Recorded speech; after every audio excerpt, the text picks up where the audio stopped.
petit rat de l'opéra. Un jour, Martine dit à sa maman: j'aimerais tant savoir danser comme Françoise, ma petite amie. Je crois que j'y arriverai. Tu sais, on ne devient pas danseuse du jour au lendemain. Cela ne fait rien, j'apprendrai. Il faudra que tu ailles à l'école de danse. Si papa est d'accord, j'irai m'inscrire, avait répondu Martine. Maman s'est laissée convaincre. Papa a dit oui. Enfin, après avoir passé un examen médical, Martine, accompagnée de son amie Françoise, est rentrée à l'école de danse. Les premières leçons ne furent pas faciles du tout pour Martine, mais à présent, elle est la première de la classe. Elle s'exerce à bien se tenir sur une jambe en posant la main sur la barre. Voyez comme elle est gracieuse. Si papa était là, sûr qu'il serait fier de sa petite fille.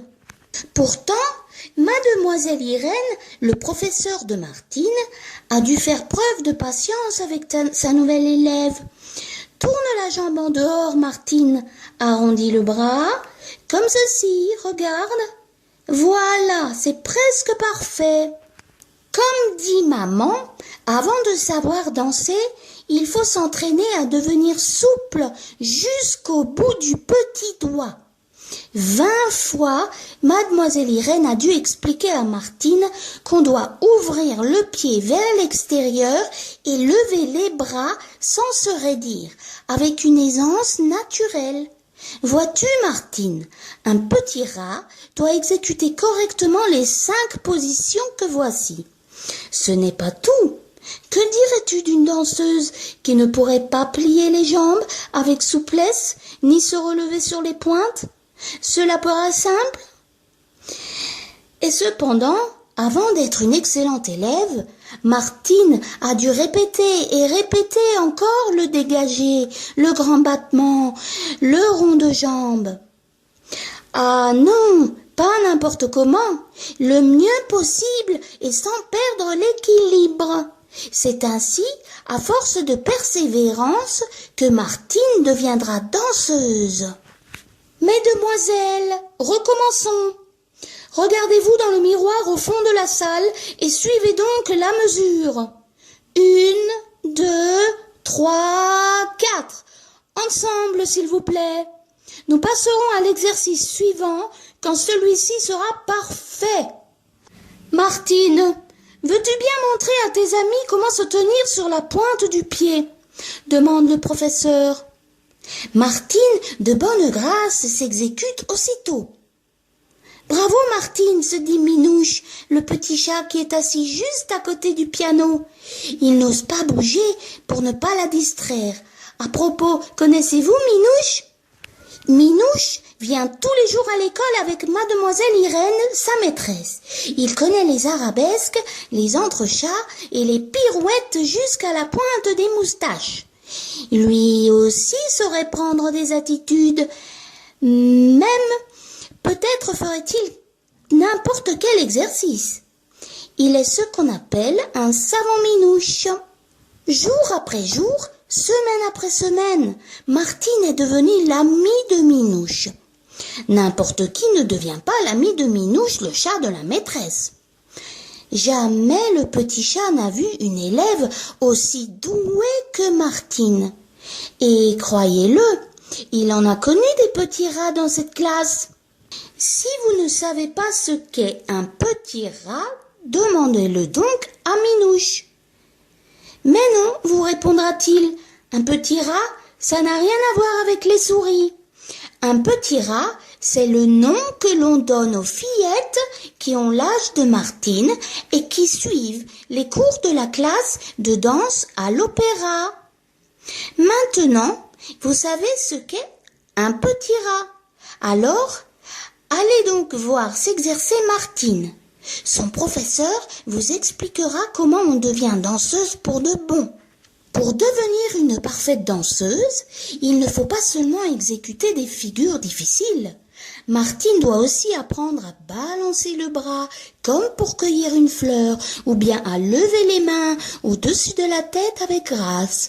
Ainsi ferait une reine qui porte sa couronne. Sur scène, le moindre mouvement a son importance. Une danseuse est souple comme le chat, légère comme la plume, agile comme l'écureuil, gracieuse comme le cygne.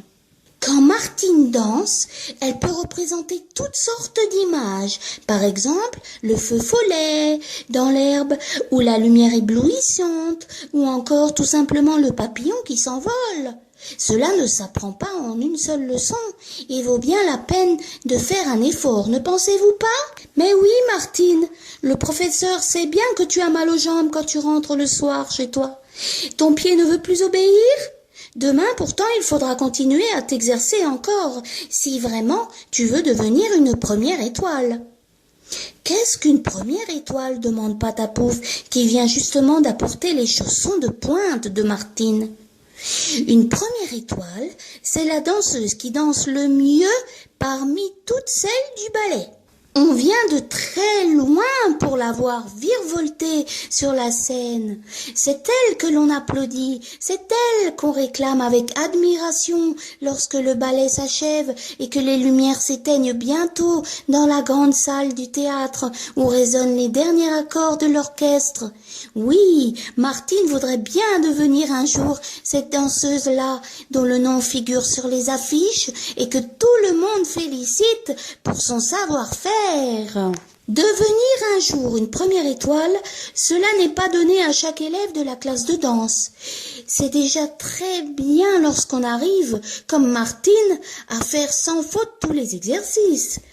Pourtant, oui, le soir dans sa chambre, la tête lui tourne un peu, à force d'avoir dansé tout l'après-midi avec ses compagnes.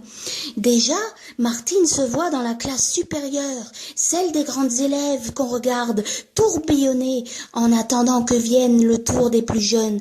Il lui arrive aussi quelquefois de se croire devenue la première danseuse de l'opéra. Alors, Martine s'endort et se met à rêver. Elle devient légère. Elle est comme une plume soulevée par le vent. Sans peine, elle exécute des glissades, des entrechats. Elle s'envole en tournant. Elle s'élance dans un pas de bourrée. Elle fait des bonds appelés sauts de chat et grands jetés. Et puis, tout à coup, tout s'arrête. Quelqu'un applaudit. Tiens, voilà Minouche qui ronronne d'admiration. Martine se détend comme si tout son corps se défaisait. Elle se dit, je vais sûrement me réveiller.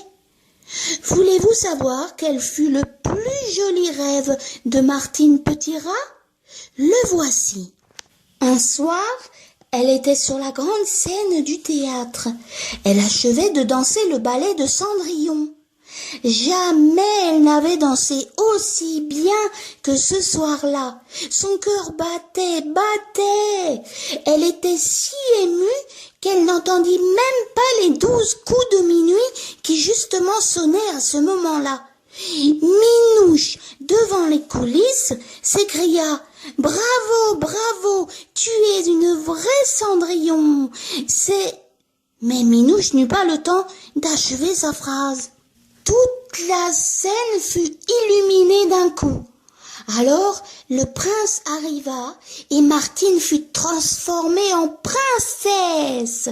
Le prince la souleva dans la lumière à bout de bras et tous les amis de Martine qui étaient venus la voir danser ce soir-là se mirent à l'applaudir longtemps, comme s'il n'allait jamais s'arrêter.